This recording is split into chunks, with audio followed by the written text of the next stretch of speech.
Today, Dr. Anbui from the Department of Statistical Sciences and Operations Research from Virginia Commonwealth University.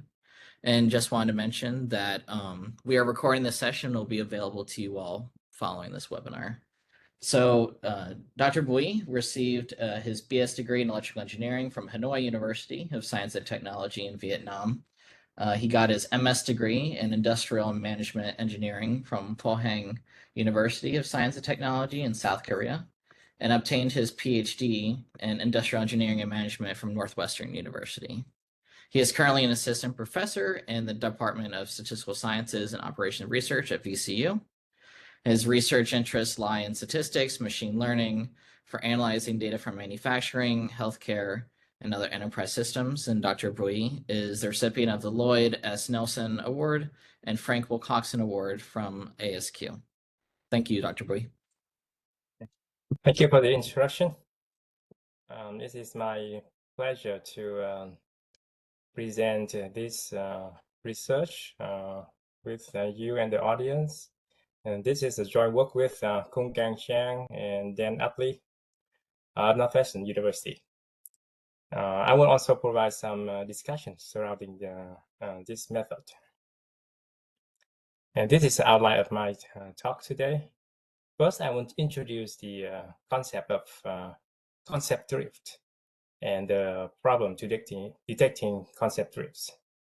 Then I will present our proposed framework for monitoring and diagnosing concept drifts, and showing you some examples to illustrate how we can use this method and how effective it is. And then I will also provide some discussions on the extension for concept drift, but to the drift over space.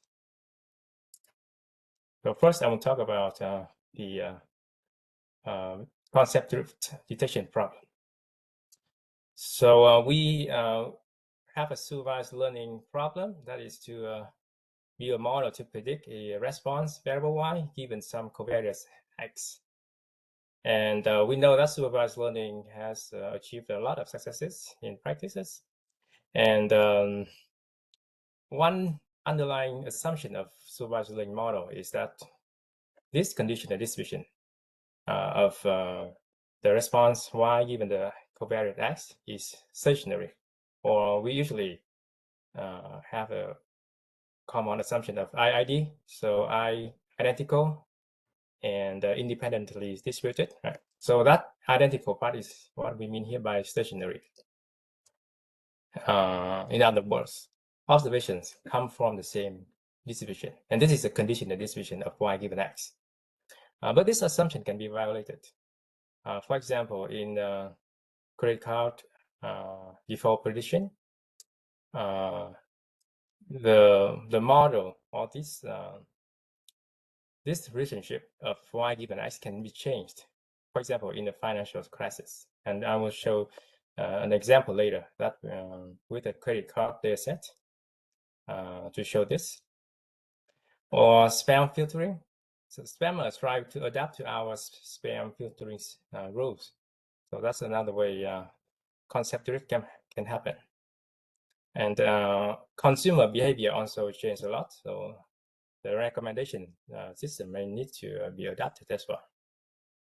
And I believe that there will be many other applications for situations when concept drift can happen. Yeah. So in this paper, and the reference will be shown later in the presentation, and I will share this presentation slide so you can take a look at those slides if needed.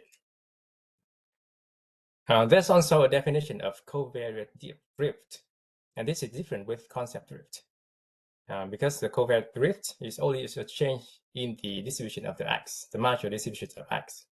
Concept drift here means that a change in the conditional distribution of y given x, and it can occur while the distribution of x stays the same. So concept drifts, if it happens, make the performance of supervised learning models deteriorate over time. And in our SBC community, we know that this is an SBC problem. Right? If we consider the supervised learning model as a product, or what it is a service, right? So if the product or service performance is reduced over time, then this is a SBC. We have an SBC problem. So before our research group had extensively used supervised learning to develop SBC methods. So we wonder if we can do the opposite. Can we use SBC to help build better supervised learning model? So we look at the practices, and it's very common to us to see that when we build a supervised learning model, we will select data in certain period to train the model. For example, in the data that we use to illustrate this in the paper that publishes research, we use a credit card data set, and we talk with the people in the credit card risk management, and they say usually the model is trained for using data within 3 to 5 recent years, and they may update it every 2 years, like that. And why is that? They have no idea. It's just a common practice. And so over the last 5 to 6 years, I have participated in quite a few studies in liver transplant. So I also know that the liver transplant allocation model to select the patients in a national wait list to get the liver transplants. This model was trained using the data from 2016 to 2018 and tested with data in 2019.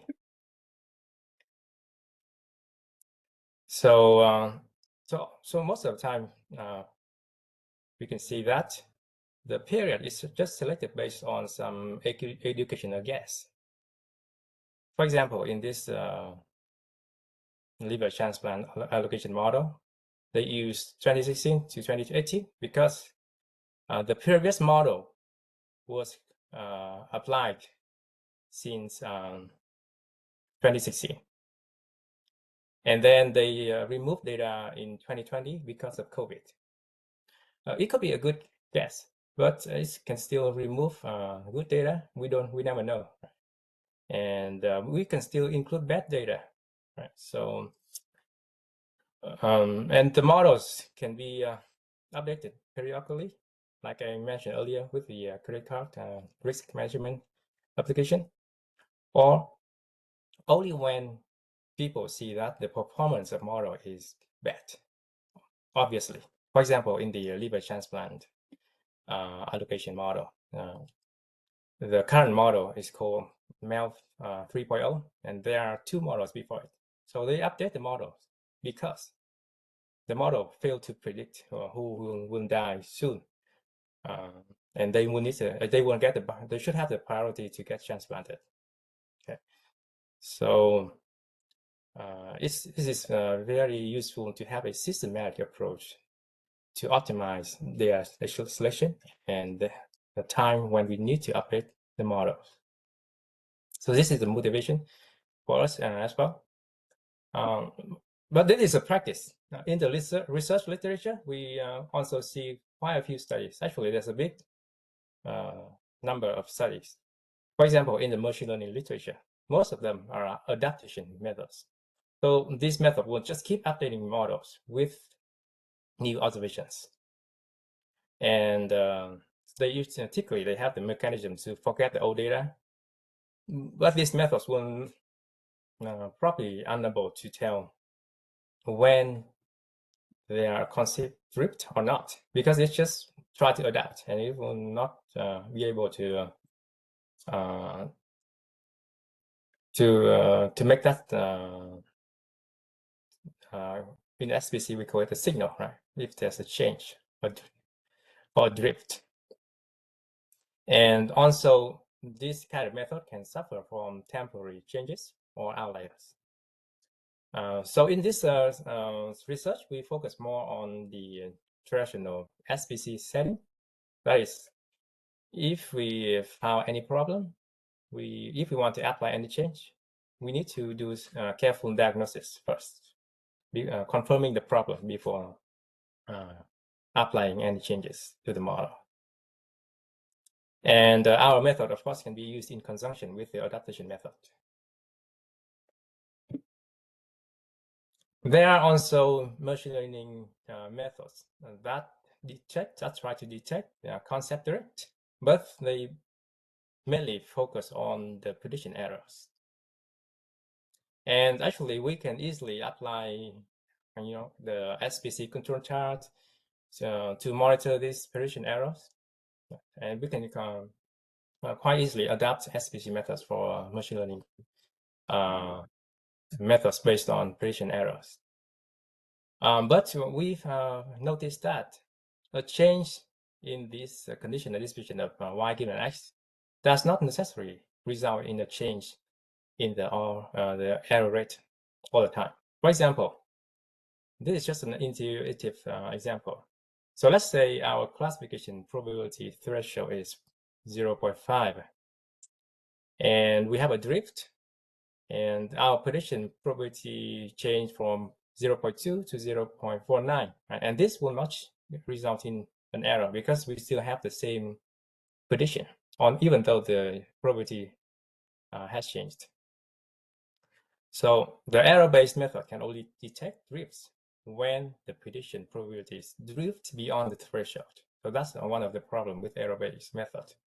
And they may miss the opportunities for early detection of concept drift, because we use the term drift. In the literature, you can also see the term shift. So it's more like a jump in the change of the conditional distribution of y given x. But here we are talking about drift, so it's gradually changing, for example.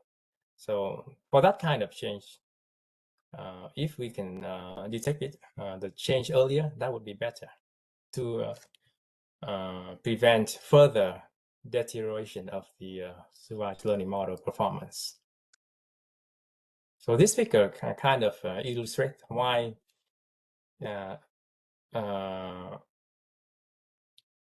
focusing on error could miss the opportunity to improve the model. Because first, let's take a look at this figure. So here we have an example where y given x follows a sigmoidal function. Right? So the probability of y is equal 1 given x equal this sigmoidal function of some linear combination of the predictor x. So let's say the original parameter is theta 0, and the optimal decision boundary is at this point. The linear combination of theta and x is 0, right? So that means we are using a probability threshold of 0.5, right? So we split the range of this value in half. So when we have a concept drift to from theta 0 to theta 1, we can see that we keep the same decision boundary, right? Because the model is not updated. Because for example, error-based method will not signal any change, right? So we do not update the model. And why? Because the error rate here, this shaded area here, is kind of similar to this area.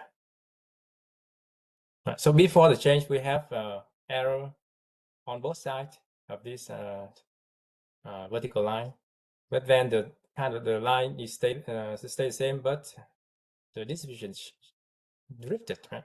So the error is more on one side, but the sum of the error is still the same. So error-based method can suffer from this issue.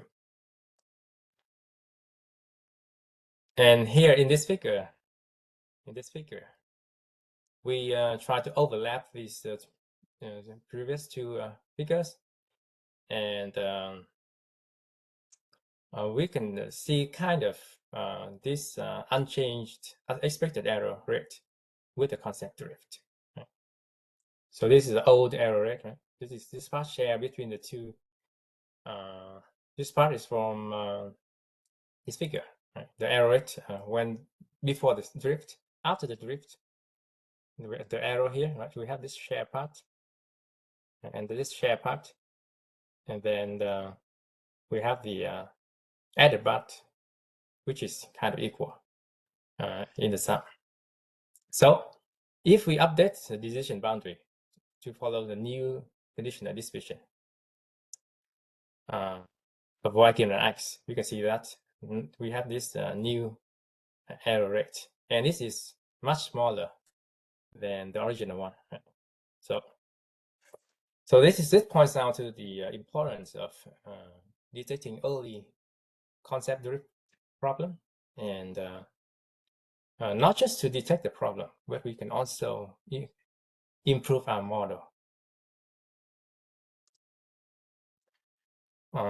So there's also literatures in statistics and econometrics, and here they will focus on problems like structure change or breakpoint. So it's more like a sudden change in the conditional distribution of y given x. And mainly they use generalized linear model, and they use score functions, which is the derivative of the log likelihood function. So I list some examples here. So in the linear model, we have the score function as like this, and also logistic regression and Poisson regression. And if you have any questions during my talk, please feel free to type in the chat window, and the moderator will inform me, and I will be happy to answer any questions during the talk. So there's a well-known result with a score function is that it's the expected value at the true parameter. That expectation is 0. And there's a lemma by Shannon that if the model is correct and identifiable, then this parameter uniquely maximizes the expected log likelihood. So this means that if theta 0 drift to theta 1, which is different from theta 0, then we can expect that the expected value of this score function at the new parameter theta 1 will not be 0. So we can exploit this property to detect concept drift via monitoring for changes in the model parameters. So theta here are the model parameters. So usually it will have the 0 mean, and if there's a concept drift, the mean will be non-zero. So this is something SPC control chart can do well. So in summary, we identify these research gaps. So econometric statistic communities only focus on generalized linear models and sudden changes. The machine learning model community focus on general model. However, they just based on their methods are just based on errors and can miss opportunities for early detection of concept drifts and model improvement. So, and they are also unaware of the powerful score-based methods from the econometrics or statistics literatures. And there's another gap, which is the diagnosis of concept drifts. For example, if we say, if our methods say that there's a concept drift, then which covariates involved in the drift? And that information could be helpful for us to understand, especially when the model is used for understanding the problem. So this kind of ability is missing in the literature. So we, to address these gaps, we develop a framework for concept drift monitoring and diagnostics of parametric supervised learning models using the score vectors. So here, as I emphasize the word parametric, because the score vectors is defined on the parameters, right? So for this kind of research, this kind of methods, we are restricted to parametric models only.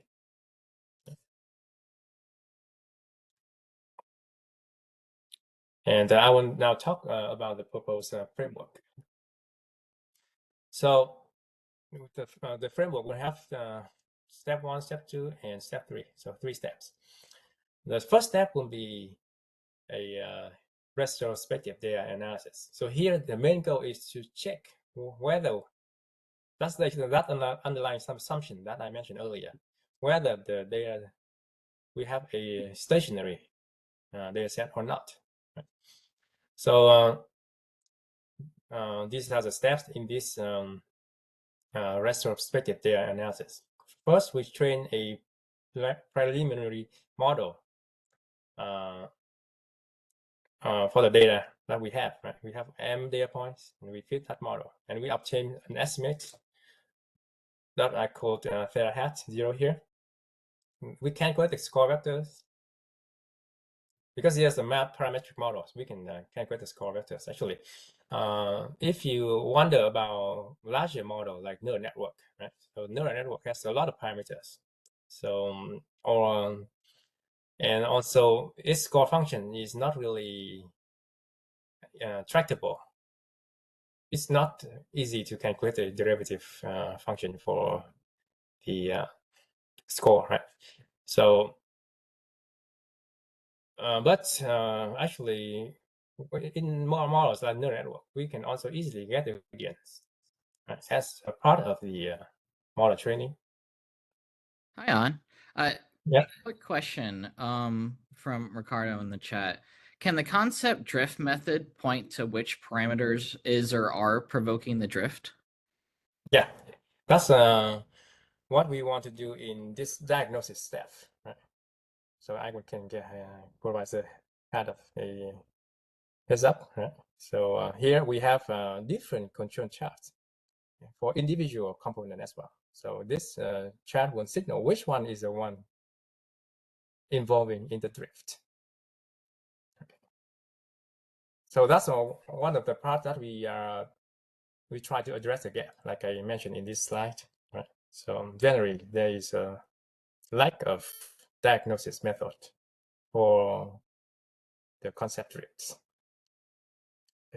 For example, covariates that involve in the drift, which are the one, right? And that is important, I think, for models that are built for interpretation or understanding, right?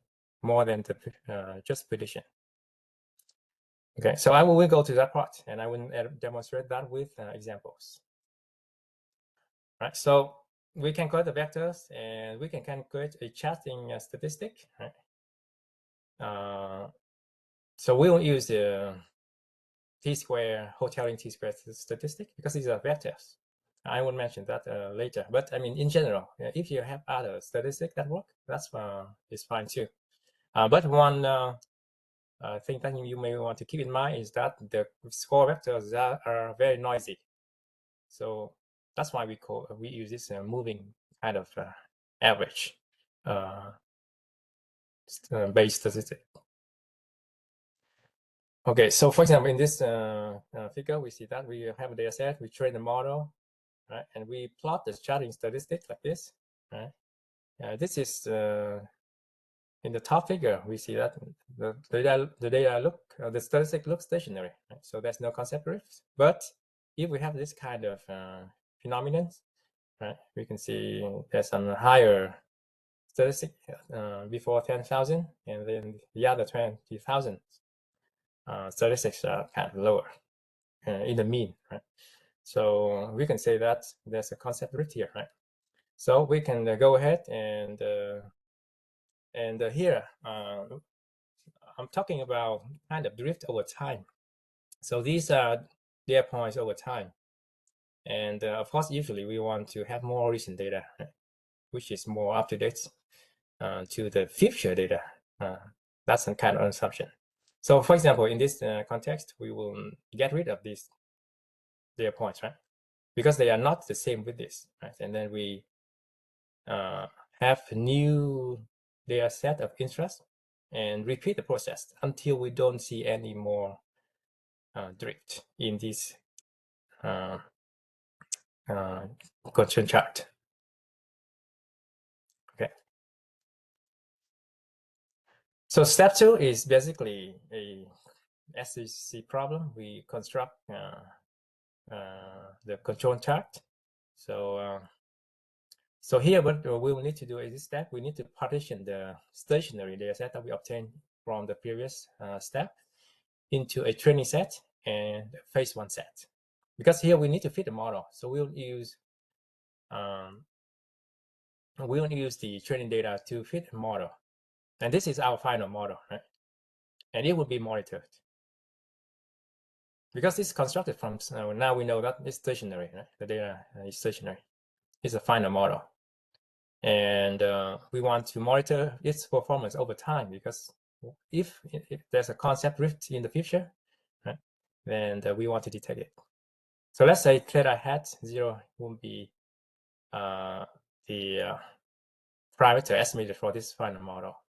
And then we just do the same thing again. We calculate score vectors for phase 1 data sets, right? Not for the model, because we want to avoid overfitting problem, right? So, and we also calculate the charging statistic, and then establish a control limit using empirical distribution of the statistics to satisfy certain target force alarm rate.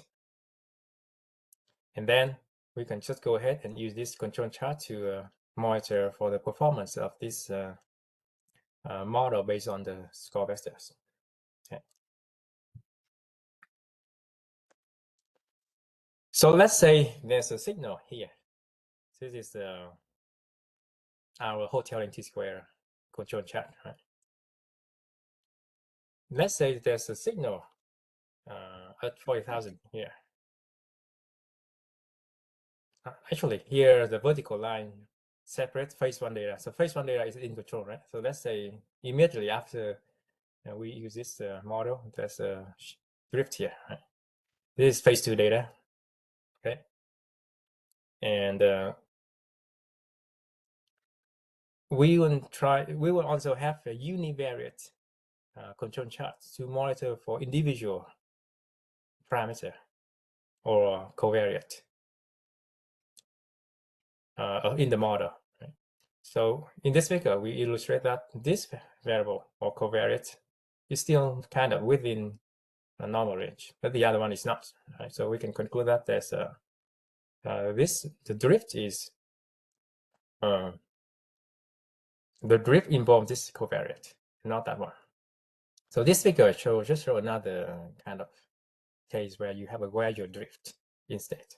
But this is just some figures for illustration of the method now. I will go to the real examples later. Okay. So this slide just describe our choice of charging statistic, and I mentioned earlier we use this Hotelling T-square statistic, right?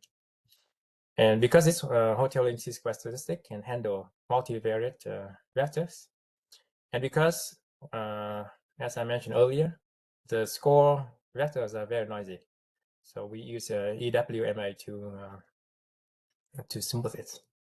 And of course, this is the multivariate version, MEWMA. And another thing, reason why we use this MEWMA is that here we kind of focus on more on the mild drift or shift of the. Here we use the mean of the score vector, right? So we want to have a more sensitive approach to it, to more mild drift. Of course, if you want to detect a big jump, you can also use like individual chart, right? But that is probably in that case, the error-based method can also detect the change, not necessarily using the score vectors. So that's why in this paper, we introduce MEWMA and the Hotelling t-squared statistic. And the benefit of Hotelling t-squared statistic is that it's invariant to the duration. So if you use PCA for the covariates before you fit the model, right? That's some linear transformation, right? That the t-squared statistic will not will be invariant to that. And this statistics evaluates the score vector as a whole, not just only on one component. So actually here, we can construct individual control chart for each covariate. Right? We can fit a model for each covariate, but that would not consider the entire model, right? Because sometimes in our model, we have covariates that work together, which provide better prediction power. Right? So here, the t-squared statistic can handle vector-vector, right? Capturing the whole vector. And it can also detect the drift in the correlation. That involves the correlation between the coordinates, or I mean the covariates. But there's also a problem of ill conditioning for this sample covariance of the matrix of the score vectors.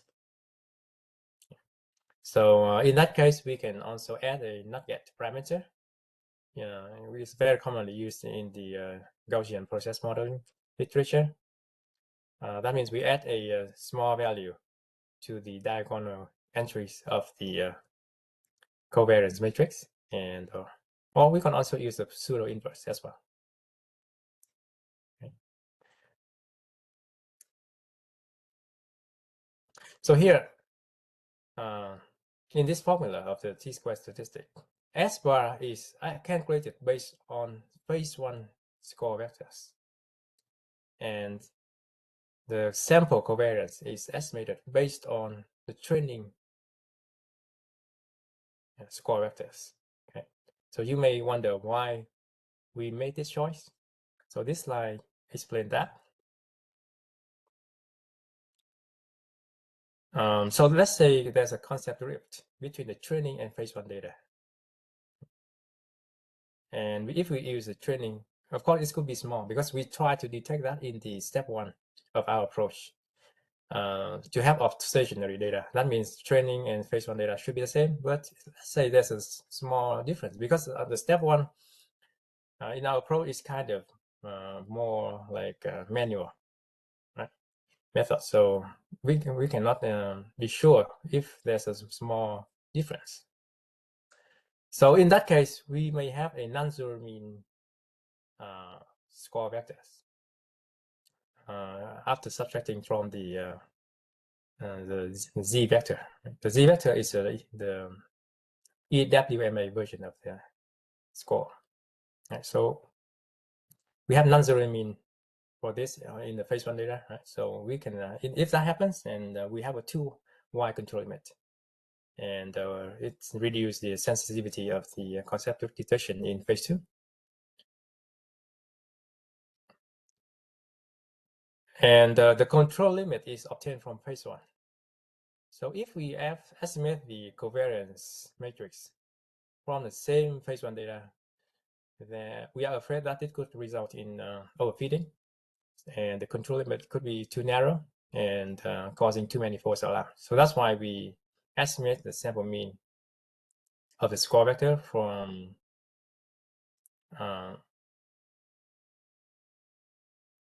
phase one data, and the covariance metric is from the training data. Okay, so let's say we the control chart signal an alarm, right? Then we have a concept drift. We want to understand the concept drift. Right? Let's say let's like attribute that involved in the concept drift. Right? And this could be helpful for interpretation, and also it could be helpful for fixing or updating the models. So this is the motivation for us to add diagnostics approach. And I think the audience who asked this question also have the same idea, right? So for naive method, we can use univariate control chart to diagnose each individual covariate. But I will demonstrate later that this naive approach can provide wrong signals. That means this covariate does not involve in the drift, but the univariate control chart can still say it involves in the drift due to correlation between covariates. So we proposed our diagnostic method based on this decoupled score vectors, which is the product between the inverse of the Fisher information matrix, which is the negative expected value of the second derivative of the log likelihood function, multiplied with the original score vector. So there's one thing that I mentioned earlier for the motivation of using the score function for concept drift detection. Yeah, so this is kind of the theoretical foundation for this method, right? Well, this lemma, right? If the model is correct and identifiable, then this true parameter will maximize the likelihood. Right? So in that case, we have this expected value of the score function to be 0. Right? But here we are assuming that the model is correct, and we know that actually no model is exactly correct. Right? So I want to discuss a little about that point. Right. So what if our supervised learning model is incorrect? So, but so if that is the case, then theoretically we can say our method may not always work, but such as in theory, in practice, our score-based approach would work because the model is often our supervised learning model. When we talk about it, we kind of talk about kind of more general model, right? And it should be complex enough to be approximately correct. And even when the model is incorrect, for example, if we fit a linear model to a nonlinear concept, right, or nonlinear relationship between y and x, right, and when we have a concept drift, it is likely that the new data will not be consistent with the incorrect model. Okay. So let's say we have a parabolic relationship between y and x, and we fit a linear model to it, right? And now we have a drift. The parabolic relationship drifted in a certain way, right? But the new data will be likely to be inconsistent with the old linear model. Okay. So our approach won't likely to detect this drift at all. In some rare cases, our method can fail if the data suddenly become consistent with the incorrect model, right? Let's say our relationship is parabolic, right? And now it drifts to a linear line, right? That perfectly match with our incorrect model, right? Then our method will fail to detect it. But we can see that this is kind of not really realistic, right? But in theory, it could happen. Hi, On. Is it possible that the MEWMA indicates that there is a drift, but none of the EWMA charts of the components show any drift? That's a good question. I guess the question is about this, right? Not the kind of the naive approach to just have the univariate control chart for each individual covariate. So, so if can you say the question again to make sure that I understand it correctly? Yeah, Ricardo's just asking, is it possible that the multivariate indicates that there is actual drift, but none of the charts of components from the EWMA chart show any drift? Then I think that would not happen if we use this visual information matrix. Because if there's a drift, there should be something changes, right?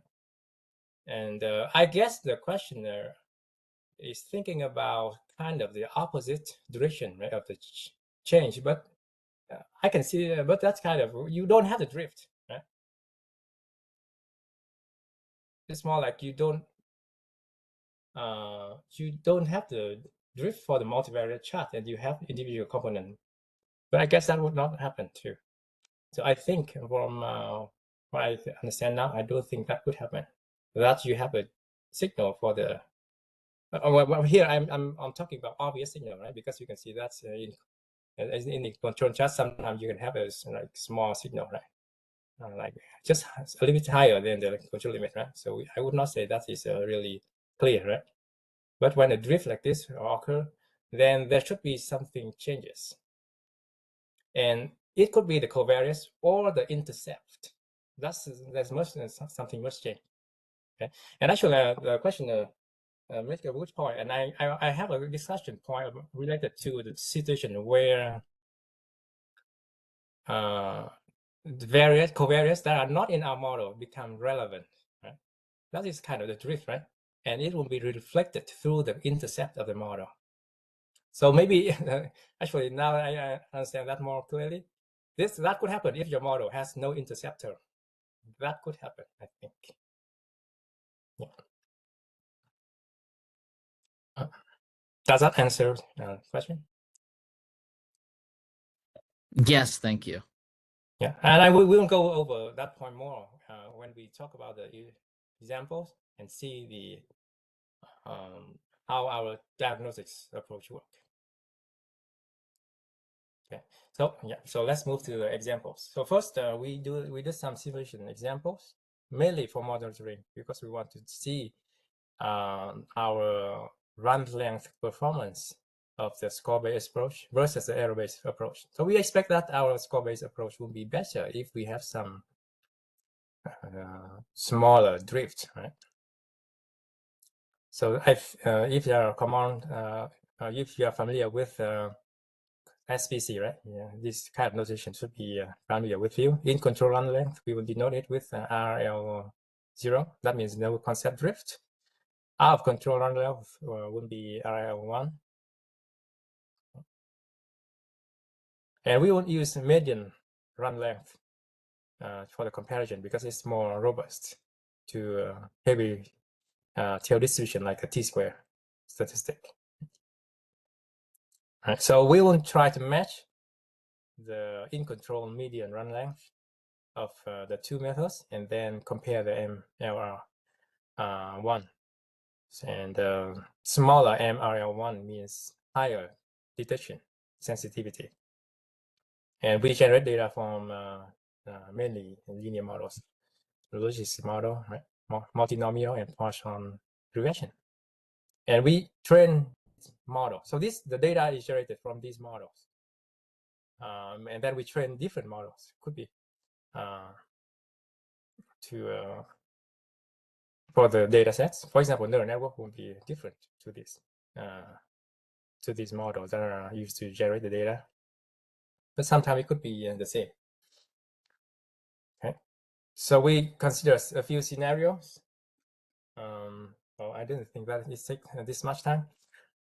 So we kind of vary the drift size and the lambda. We also try several values that kind of provide 50% of the statistic over the upper control limit. And for logistic regression case, the score-based approach is better. So the both numbers represent means that it's better. So because we are running out of time, so I will just skip quickly go through this example, and as you can see that the score base is has much shorter run flare, right? And then here there is the situation is that we have a drift, right? And the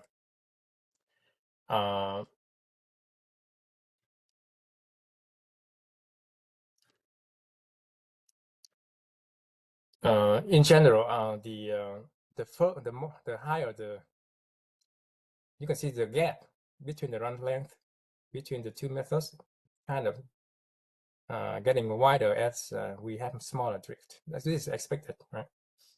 If you have a very large drift, error-based method can do well. But error-based method will not be able to provide this diagnosis.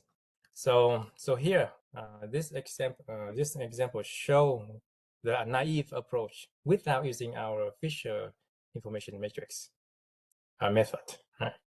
Can signal the drift for this 1 and number 5. So concept drift only occur in number 1, covariate number 1 to 4. But here, the individual chart for number 5 covariate also signals because there's correlation between 1 and 5. Okay. But after using the Fisher decoupling method that we proposed, we can see that number 5 control chart does not signal anymore. Okay. And this is the intercept term that I mentioned earlier. We also need to monitor the intercept. So this is just another model, linear regression and logistic regression. Right? So in both cases, you can see that the Fisher decoupling approach can do a better job in the diagnosing which covariate involved in the drift. So we have a credit risk data set here that I mentioned earlier. Okay, and I think we can probably you can look at the slides later if you are interested, right? To see these examples because we are running out of time. I just want to point out very quickly that our score-based approach can detect the drift. So since the number 7 represent 2007 and number 3 here represent March. So you can see here, actually, like in the second quarter of 2007, our method can already signal a concept drift. And we, I guess everybody is aware of the financial crisis in 2008, right? Which is very visible here, right? The error-based method can detect that only when it's kind of become very visible, obvious to everybody of the recession. But before that, we can see from the credit data, right? You can see that the credit card default behavior has changed from the second quarter of 2007. Okay. And this slide shows some diagnostics result for the covariates. But this is the same point out, is kind of the same message that the Fisher decoupling can sometimes do better. Right? So here we can see that there's no drift here, but there's a drift here according to the naive approach. Right, we also have another data set, bike sharing. And actually this one, for this slide, I recommend you to take a look at the slides later because it shows the entire process, like training the data, the step 1, retrospective analysis. Right? And we actually found this method useful to find where the data is stationary. And actually, you also see a trend in the data, actually, growth trend in the bike sharing business here. And we actually introduce a kind of way to normalize this growth trend so that we can build a model which increase the square from 0.8 to 0.9. So I recommend you to take a look at this slide later after this talk. And I will quickly go to this. So one thing that I have not mentioned so far is is that we can also use this method to monitor for covariates that are not in the model, because irrelevant covariates could become relevant, right? If concept drift happens, right? So it's also very interesting to monitor for irrelevant covariates. If you have some reason to believe that, this can also be useful. For example, in the liver transplant example that I mentioned earlier, the model number 3 tried to introduce some more covariates to the model in comparison with the model version 2. Okay. And also, this happened a lot.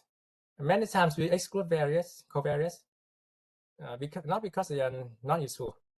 It's just that they are not adding any more predictive power to the model, right? So we exclude them, and we just choose the best covariate. But we never know, right? Concept drift happen, and then some covariates become more powerful, right? And it's also helpful to monitor for these covariates.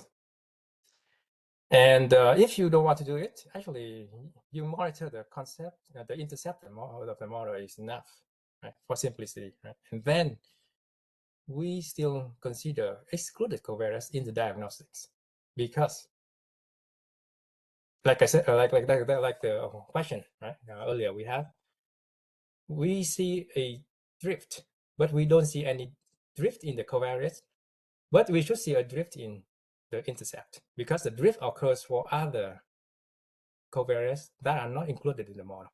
Okay, and this is faster than retraining the entire model to know which variables become more relevant now. Okay, so a quick summary of this work. We propose a comprehensive framework for concept drift detection, including monitoring and diagnosis.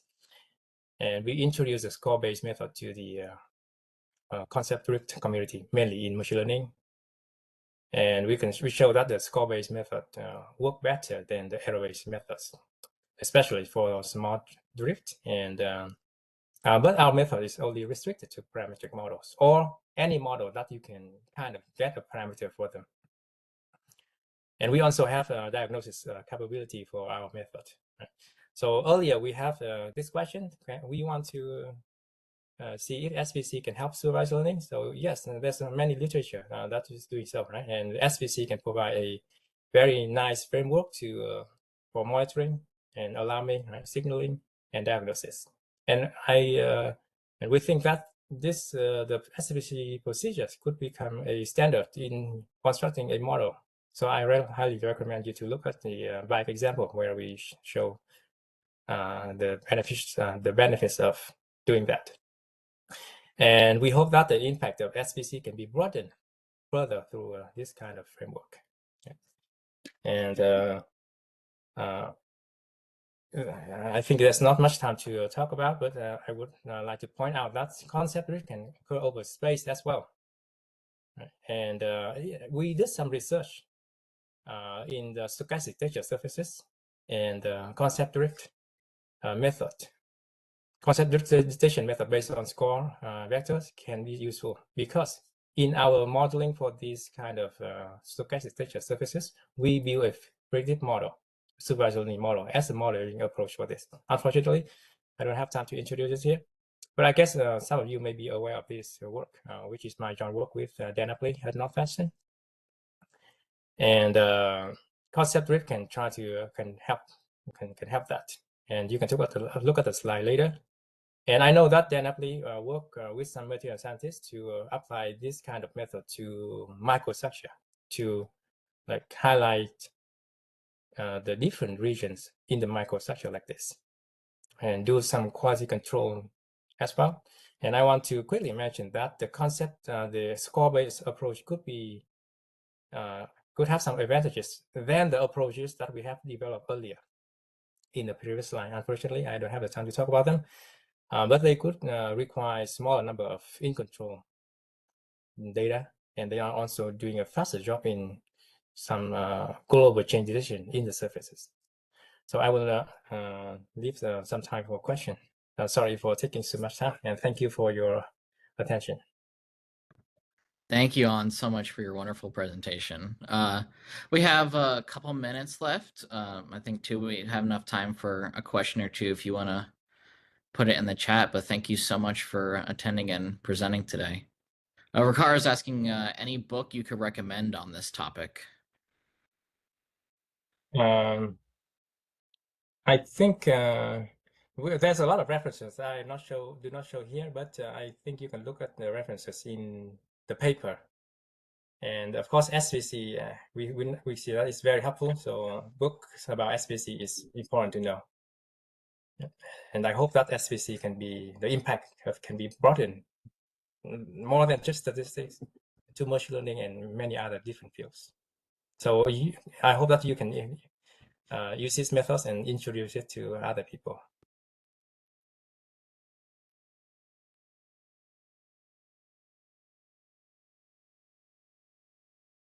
All right, with that, well, thank you, On, so much for your presentation today, and thank you to all the attendees who can come by.